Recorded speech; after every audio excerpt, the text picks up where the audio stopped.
Hello, welcome back to 4 More Minutes. I am Sam Bailey, the Soul Stir, and I want to thank you guys for joining in. I appreciate all of you who take time out just to view these messages and who share them, because it's really important that you be a part of putting inspiration, encouragement, and motivation out into the world. So I want to thank you. Sometimes when I want to stop 4 more minutes, there's always somebody I run into to say, keep going. And it's encouraging to know that you want to be a part of this and that you appreciate it. Today I want to talk about being stuck in a rut. Someone wise person once said that a rut is just a grave with no dirt in it. It's a hole, right? It's a space that you find yourself in, and it may not even be a place. You can be in a good place but be in a bad space. In other words, you could be in the right city, right job, feel like you're with the right person wherever you are, but you're just not in a good headspace. And life will do that. It'll put us randomly and unexpectedly in bad head spaces. But you got to be careful, because if you stay in that hole, life will throw dirt on top of you. People will throw dirt on top of you. And sometimes it's the dirt you throw on top of yourself that keeps you from seeing things clearly. So I think when you talk about being in a rut, I think the first question you have to ask yourself is, how did I get here? I think that's so important to know, to find something that's lost. Where did it go off track? Where did it derail at? And so how did you get in this place? Was it by your own doing? If it was by your own doing, then that means something you can do about it. And you can't control the behavior of other people, and you can't control what happens to you in life, but you can control how you respond to it. So how did I get to this place? Is there something that I need to go back and consider? And instead of thinking that life has just dealt me some unfair hand, or that there's some mass conspiracy against me, maybe it was my choices and consequences that got me here. And once you can own that, you can begin to make the necessary steps to be able to move in the direction that you need to go.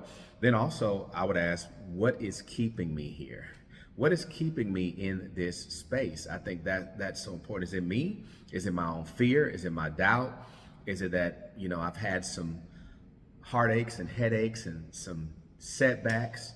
Is it that I lack emotional and spiritual resilience? Is it that I feel like I don't want to do this by myself? Am I just fatigued? What is keeping me in this spot? And I think fear and anxiety are probably the culprits, because you don't know how it's going to turn out. You don't know how it's going to work out. So it's easier to stay in a safe place than it is to branch out in faith and risk failing. I would rather risk failing and be a success than never try at all and still fail. So you have to consider that, what's keeping me there. And then I think excuses sometimes are, we say they're reasons, but they're disguised as reasons, but they're really excuses. And we have reasons for why. I got my reasons for not doing something. I got my reasons why I'm in this place. When they're really excuses, you have to be your own advocate. And I've been saying that for a while. You have to be the person that says that if nobody shows up, if no help comes, I got to be my own hero. It's up to me to be mentally and emotionally well. It's up to me to find perspective in life. It's up to me to have joy. It's my joy. It doesn't reside in you or anybody else. So that's very important to realize when you talk about excuses or reasons. And I think sometimes we like to say, I got a good reason, but it's just an excuse in disguise. And it wears a great costume, and it dresses up, and it wears a mask, and it keeps you safe place, not a place that steps out into a new blessing and into new possibilities, but just a safe place. And then stop suffering with purpose.